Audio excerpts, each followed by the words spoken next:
ചേട്ടാ ഇന്നാളെ നമ്മൾ നടന്നപ്പോ ഒരു ബോർഡ് കണ്ടില്ലായിരുന്നു വീട് വിൽക്കാനുണ്ടെന്നൊക്കെ പറഞ്ഞിട്ട് ആ വീട് ഞാൻ അങ്ങ് വാങ്ങിച്ചു, രജിസ്റ്ററും ചെയ്തു. കൺഗ്രാറ്റ്സ്. ഈ പ്രോപ്പർട്ടി ഡോക്യുമെന്റ്സ് അല്ലാണ്ട് വേറെ ബാക്കിയുള്ള ഡോക്യുമെന്റ്സ് ഒക്കെ ചെക്ക് ചെയ്തായിരുന്നോ? എന്ത് ഡോക്യുമെന്റ്സാ? ഞാൻ രജിസ്റ്റർ ചെയ്തു, എനിക്ക് ആ പേപ്പർ കിട്ടി, അത്രേ ഉള്ളൂ. വേറെന്താ? ഈ പ്രോപ്പർട്ടി പേപ്പർ നിന്റെ കയ്യിലുള്ളത് കൊണ്ട് മാത്രം നീ ആ പ്രോപ്പർട്ടിയുടെ ഓണർ ആയി വരില്ല, മനസ്സിലായോ? എന്റെ രജിസ്ട്രേഷൻ പേപ്പർ ഉണ്ടല്ലോ, ഞാൻ തന്നെ ഓണർ. സുപ്രീം കോടതിയുടെ പുതിയ ജഡ്ജ്മെന്റ് പ്രകാരം ഒരു പ്രോപ്പർട്ടിയുടെ ഡോക്യുമെന്റ്സിൽ അയാളുടെ പേരുള്ളത് കൊണ്ട് മാത്രം അയാൾ അതിന്റെ ഓണർ ആയി വരില്ല. ഈ പ്രോപ്പർട്ടി ഡോക്യുമെന്റ് പറയുന്നത് ജസ്റ്റ് ഒരു ട്രാൻസാക്ഷൻ മെറ്റീരിയൽ മാത്രമാണ്.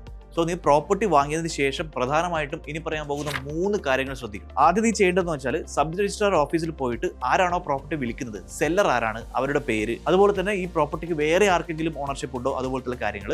അതുകൂടാതെ ഈ പ്രോപ്പർട്ടിയുടെ മേലിൽ എന്തെങ്കിലും തർക്കങ്ങൾ, ഡിസ്പ്യൂട്ട്, കേസ് വല്ലതുണ്ടോ, ഈ കാര്യങ്ങളൊക്കെ നോക്കണം. ഇനി ഈ ഒരു പ്രോപ്പർട്ടി ഇൻഹെറിറ്റഡ് പ്രോപ്പർട്ടി ആണെങ്കിൽ അതിന്റെ ഒരു ലീഗൽ ഹെയർ സർട്ടിഫിക്കറ്റ്, അതുകൂടാതെ രജിസ്റ്റേർഡ് ബിൽ, സിബ്ലിംഗ്സിന്റെ കയ്യിൽ നിന്നുള്ള NOC, ഇത് 3ഉം കൃത്യമായിട്ട് ഉണ്ടായിരിക്കണം. രജിസ്ട്രേഷൻ കഴിഞ്ഞതിന് ശേഷം നിങ്ങളുടെ പേര് മുനിസിപ്പൽ ഓഫീസിൽ റെക്കോർഡ് ചെയ്യുന്ന കാര്യം ഉറപ്പുവരുത്തുക, അതായത് മ്യൂട്ടേഷൻ ചെയ്യുക. മാത്രമല്ല പ്രോപ്പർട്ടി ടാക്സ് നിങ്ങളുടെ പേരിലേക്ക് ട്രാൻസ്ഫർ ചെയ്യാനും ശ്രദ്ധിക്കണം. കൂടാതെ ഒരു നോ ഡ്യൂ സർട്ടിഫിക്കറ്റ് എടുക്കാനും ഉറപ്പുവരുത്തണം. 3ാമത്തെ പോയിന്റ് എന്ന് പറയുന്നത്, ഈ ഒരു പ്രോപ്പർട്ടി ഒരു ബിൽഡറിന്റെ പേരിലാണെങ്കിൽ ആദ്യം ഒരു പൊസഷൻ ലെറ്റർ നിങ്ങൾ നേടിയെടുക്കണം. അതായത് നിങ്ങളുടെ പേരിലാണ് ആ ബിൽഡിംഗ് അല്ലെങ്കിൽ ആ പ്രോപ്പർട്ടി ഉള്ളത് എന്നുള്ള കാര്യം നിങ്ങൾ ഉറപ്പുവരുത്തണം.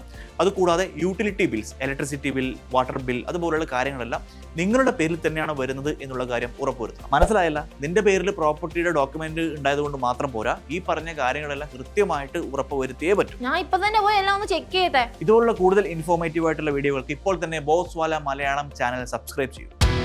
Boss Wala. Be the boss.